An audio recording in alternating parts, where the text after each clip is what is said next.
আর শুরুতেই যে খবরের দিকে আমরা নজর রাখবো, আমরা জানি যে ইস্তফা দিয়ে দেশ ছাড়া শেখ হাসিনা বোনকে নিয়ে আপাতত দিল্লিতেই আশ্রয় বাংলাদেশের প্রাক্তন প্রধানমন্ত্রীর।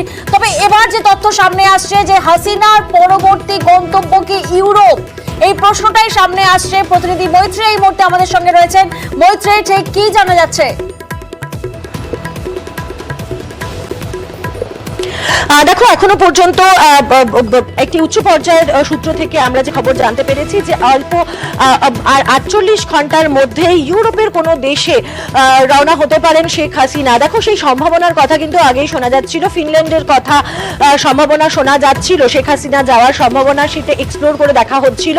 লন্ডন এবং ফিনল্যান্ড দু জায়গার কথা শোনা যাচ্ছিল, ফলে সেক্ষেত্রে দাঁড়িয়ে সম্ভাব্য যে তিনি ফিনল্যান্ডের দিকে যাচ্ছেন। তবে কোন দেশে যাচ্ছেন এখনো পর্যন্ত সেটা কিন্তু চূড়ান্ত জানা যায়নি। তবে আগামী 48 ঘন্টার মধ্যেই শেখ হাসিনা তিনি ইউরোপের কোনো দেশে রওনা হবেন, এমনটাই কিন্তু সূত্র মারফত আমরা জানতে পারছি।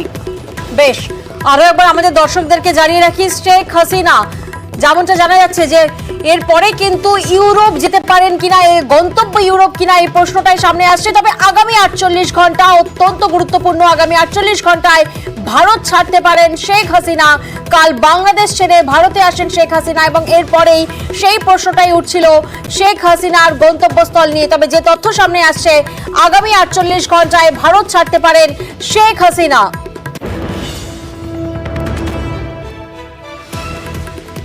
আরো একবার প্রতিনিধি মৈত্রী থেকে জানার চেষ্টা করবো। মৈত্রী, তাহলে ভারতে কি আগামী 48 ঘন্টা থাকবেন শেখ হাসিনা?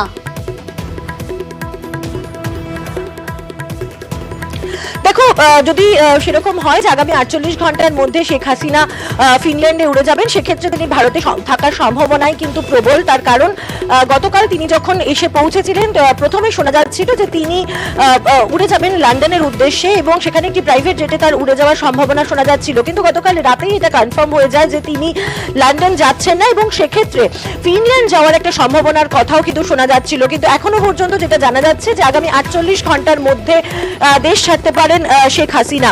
এবং ভারতীয় বিদেশ মন্ত্রক সূত্র যেটা জানা যাচ্ছিল যে শেখ হাসিনা তিনি ভারতে রয়েছেন, তাকে কিছুটা সময় দেওয়া হচ্ছিল ভারতের তরফ থেকে। তার কারণ দীর্ঘদিনের তাদের বন্ধুত্ব ভারতের সঙ্গে বাংলাদেশের, এবং সেই সম্পর্কের খাতিরে শেখ হাসিনাকে কিছুটা সময় দেওয়ার সিদ্ধান্ত নিয়েছিল ভারতীয় সরকার, ভারত সরকার। এবং সেই জায়গা থেকেই তিনি তার পরবর্তী সিদ্ধান্ত নিয়েছেন এখনো পর্যন্ত, তেমনটাই জানা যাচ্ছে। এবং ইউরোপের কোনো দেশে তিনি উড়ে যাবেন আগামী 48 ঘন্টার মধ্যে। সেক্ষেত্রে সেটি আজ রাতে বা কাল সকালেও হতে পারে। 48 ঘন্টার মধ্যেই তিনি ইউরোপের একটি দেশে উড়ে যাবেন এবং সেক্ষেত্রে সেই দেশ ফিনল্যান্ড হওয়ার সম্ভাবনাও রয়েছে, এমনটাই আমরা জানতে পারছি।